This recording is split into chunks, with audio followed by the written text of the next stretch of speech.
सोमवारचा दिवस नोएडा फेज 2 परिसरासाठी अत्यंत तणावाचा ठरला। हजारो कामगार आपल्या प्रलंबित मागण्यांसाठी रस्त्यावर उतरले होते।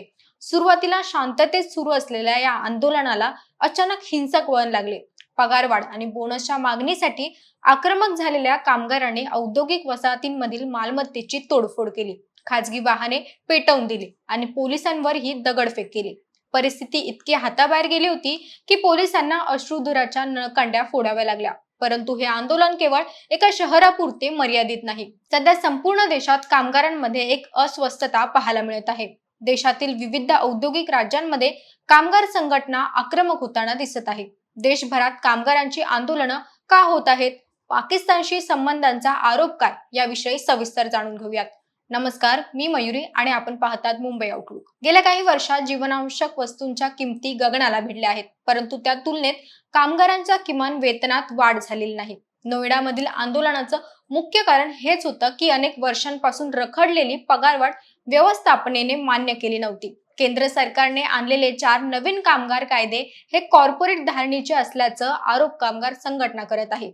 यामध्ये कामाचे तास वाढवणे, ओव्हरटाईमचे नियम आणि नोकरीवरून काढण्याची सोपी प्रक्रिया यामुळे कामगारांमध्ये असुरक्षतेची भावना निर्माण झाली आहे। आज बहुतांश कंपन्या कायमस्वरूपी कामाऐवजी कंत्राटदारी कामांना प्राधान्य देताना दिसत आहेत। या कामगारांना विमा, पीएफ आणि बोनस यांसारख्या सुविधा मिळत नाही, ज्यामुळे असंतोष वाढत आहे। नोएडा आणि इतर काही भागात झालेल्या आंदोलनानंतर काही सुरक्षा यंत्रणा आणि सोशल मीडियावरील चर्चा बाहेरील शक्तीचा उल्लेख करण्यात आला आहे।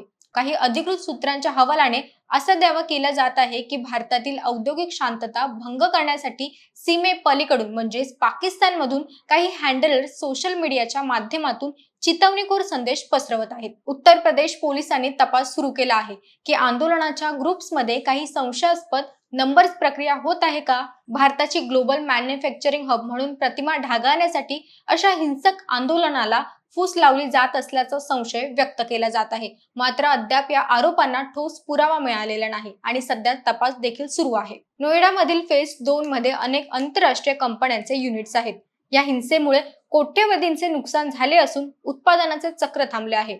परदेशी गुंतवणूकदार अशांत भागात गुंतवणूक करण्यास कचरतात। मेक इन इंडिया मोहिमेसाठी ही एक चिंतेची बाब आहे। सध्या नोएडात मोठ्या प्रमाणावर पोलीस बंदोबस्त तैनात आहे। प्रशासनानं स्पष्ट केलं आहे की कामगारांच्या न्याय मागण्यावर चर्चा होऊ शकते, परंतु सार्वजनिक मालमत्तेचे नुकसान करण्यावर कठोर रासुकासारखी कारवाई केली जाईल। तसेच कामगार आयुक्त आणि कंपन्यांचे मालक यांच्यात संवाद घडवून आणण्याचा प्रयत्न सरकार देखील करत आहे। कामगार हे देशाच्या अर्थव्यवस्थेचा कणा आहे। त्यांच्या न्याय हक्कांचे संरक्षण होणं गरजेचं आहे, यात दुमत नाही। मात्र आंदोलनाचं रूपांतर जेव्हा हिंसेत आणि देशद्रोहाच्या संशयात होतं, तेव्हा ते देशाच्या प्रगतीला खीळ घालते। सरकारने कामगार कायद्यामधील त्रुटी दूर करून आणि सुरक्षा यंत्रणांनी अफवांना आळा घालून या असंतोषाला शांत करणं ही काळाची गरज आहे।